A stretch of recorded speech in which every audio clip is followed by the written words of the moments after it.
मंचों पर अपनी कविता के सुर बिखेरने वाली राजस्थान के पाली जिले के छोटे से कस्बे फालना की कविता किरण, डॉक्टर कविता किरण, बहुत बहुत स्वागत है आपका कविता जी। सबसे पहले ये बताएं कि छोटी सी जगह से निकलकर आप देश विदेश के मंचों पर इतनी अच्छी कविता पढ़ती हैं, सफर कैसे शुरू हुआ? ये सफ़र बहुत अचानक से शुरू हुआ। मैं स्कूल में पढ़ती थी, स्कूलिंग मेरी उदयपुर से हुई है सारी। 13 साल की उम्र थी मेरी जब मुझे पहली बार एक प्रतियोगिता के लिए कविता लिखी, समस्या पूर्ति प्रतियोगिता थी, और उसमें मैंने पहला पुरस्कार प्राप्त किया। और उसके बाद आकाशवाणी वालों की नज़र में आई, उन्होंने मेरा इंटरव्यू किया था कि 13 साल की बच्ची ने प्रथम पुरस्कार जीता है, तो उन्होंने मुझे इंटरव्यू किया था। और फिर उसके बाद वैज्ञानिक फूल कार्यक्रम बच्चों के लिए आता था, उसमें मेरी कविताएं पढ़वाई गई। और फिर जब मैं कॉलेज में आई तो फिर कुमारी में कार्यक्रम देने लगी, कविता पाठ सुनाने लगी। तो इस तरह से वहाँ से फिर सफ़र मेरा शुरू हो गया, अनवरत यात्रा जारी है। परिवार का कितना सहयोग रहा आपकी इस यात्रा में? क्योंकि सबसे बड़ा मुझे लगता है एक महिला जब घर से बाहर निकलती है, कुछ भी करती है, तो उसमें परिवार का सहयोग, परिवार का एक प्रोत्साहन बहुत जरूरी होता है। तो आपका कैसा एक्सपीरियंस रहा? नहीं, मेरा अनुभव बहुत अच्छा रहा इस मामले में। मेरे को बचपन में भी मेरे पापा मम्मी ने बहुत एनकरेज किया, और कभी कहीं उदयपुर में आसपास कहीं भी छोटे मोटे प्रोग्राम होते थे, कवि सम्मेलन होते थे, तो वो मुझे उसमें भेजते थे। और कभी बाधा कहीं इस मेरे फील्ड में आई नहीं। और शादी के बाद भी मेरे पति, मेरे परिवार ने मुझे पूरा सहयोग किया, और उनके सहयोग की वजह से ही मैं आज यहाँ तक पहुँची हूँ। और जो आपने कहा तो वो बिल्कुल सही बात है, जब तक परिवार का सहयोग न हो तो लाइफ में कुछ अचीव नहीं कर सकता है।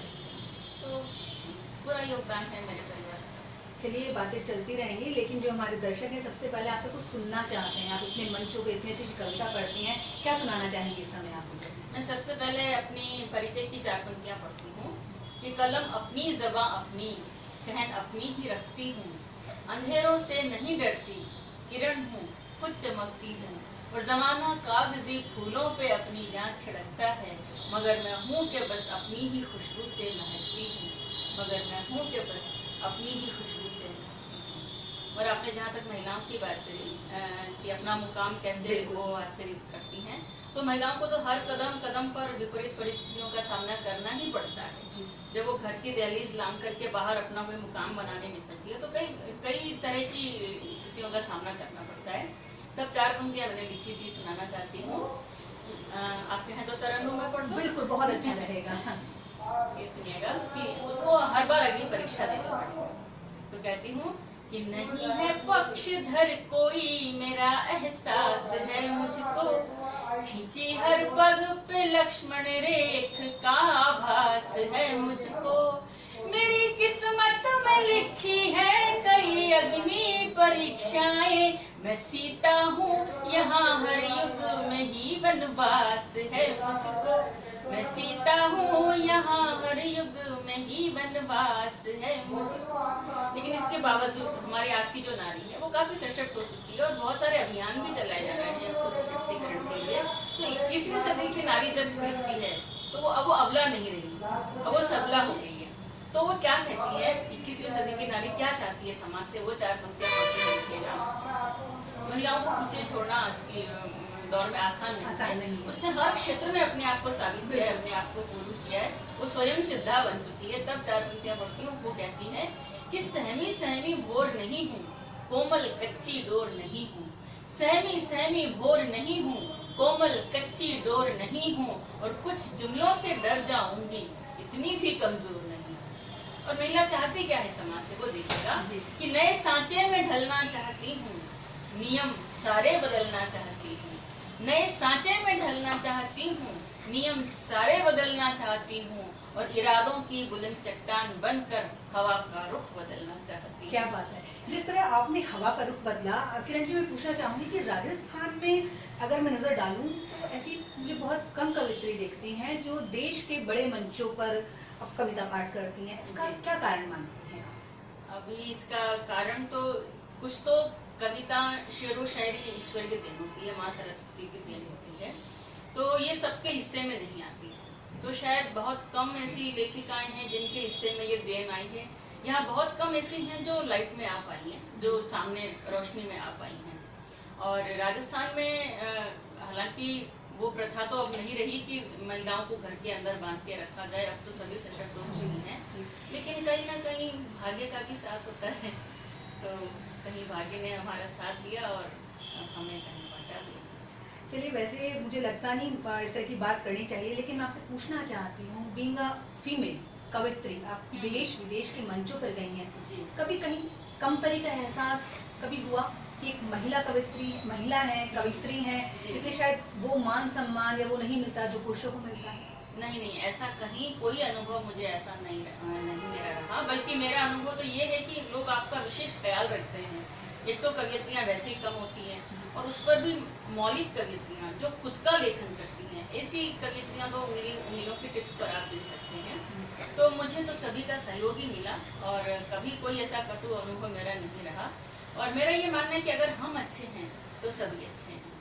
तो कहीं ना कहीं कोई अगर आपका अनुभव ऐसा रहता है तो कहीं ना कहीं आपकी कमजोरी भी उसमें रहती है। तो अगर आप सशक्त हैं तो सभी कुछ बढ़िया, आप भले तो जग भला।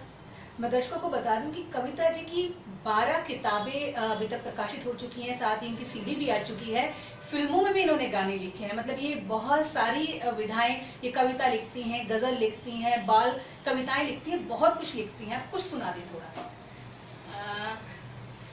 अब मैं सुनाने को मेरे पास बहुत कुछ है, मेरे लिए चयन करना मुश्किल है कि मैं क्या सुनाऊं, लेकिन फिर भी 4 पंक्तियां पहले तो मैं औरत की अना की बात करती हूँ कि नारी किसी से कमतर नहीं है। अना स्वाभिमान को कहते हैं। तब कहती हूँ कि मेरी अना को जो मेरा गुरूर कहते हैं, मेरी अना को जो मेरा गुरूर कहते हैं, गरज पड़े तो वही जी हुजूर कहते हैं।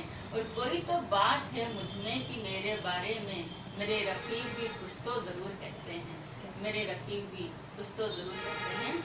और अगर समय है तो मैं गीत की कुछ पंक्तियां कोई सीमा तो नहीं, कोई समय नहीं, बिल्कुल। तो मेरा एक नारी सशक्तिकरण को लेकर के मेरा एक बहुत ही खूबसूरत गीत है जो बहुत सराहा जाता है, बिल्कुल।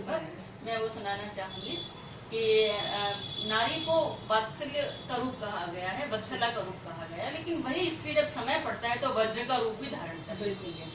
तो उसी को लेकर मैंने गीत की कुछ पंक्तियां पढ़ती हूँ, देखिएगा कि वत्सला से वज्र में ढल जाऊंगी, मैं नहीं हिमकण हूँ जो गल जाऊंगी, दंभ के आकाश को छल जाऊंगी, मैं नहीं हिमकण हूँ जो गल जाऊंगी।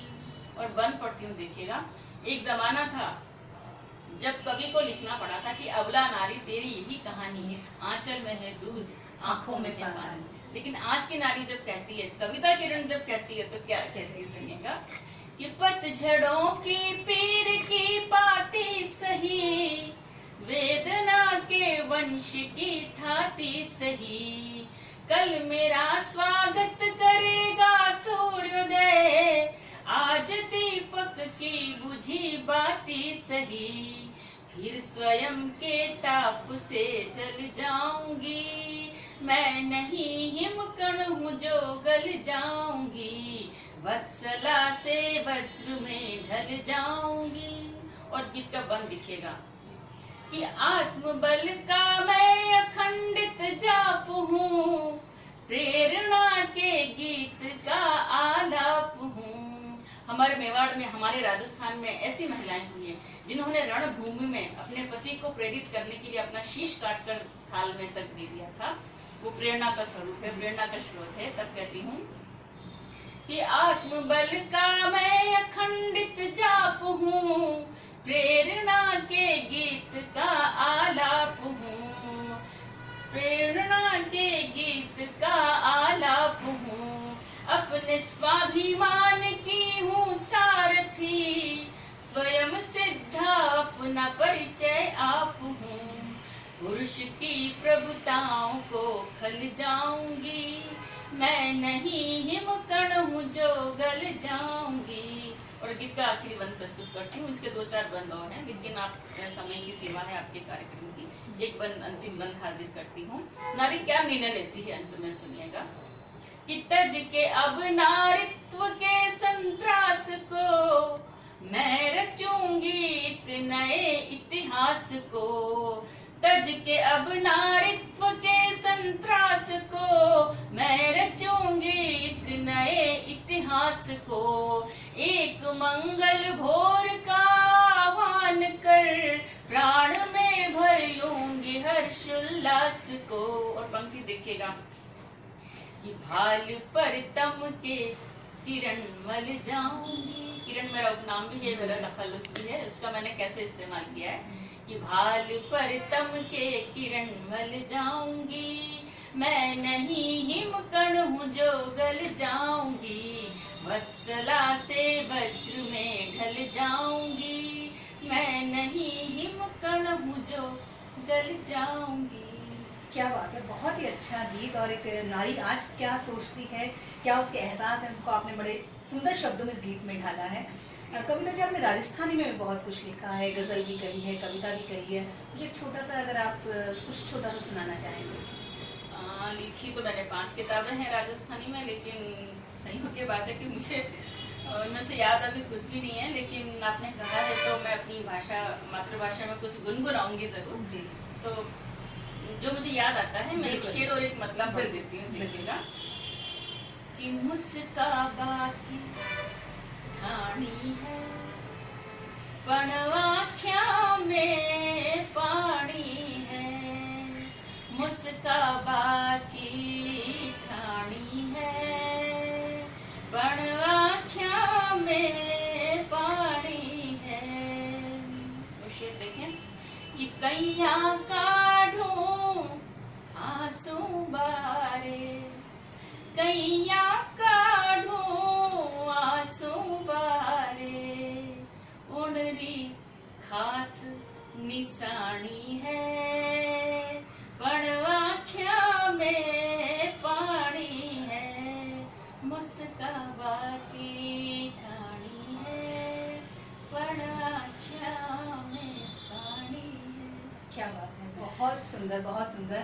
हमारे यही कामना है, आपके जो ये सुंदर गीत हैं, जो शब्द हैं, राजस्थान का, देश का यूं ही मान बढ़ाते रहें। रोशनी में आज के लिए बस इतना है।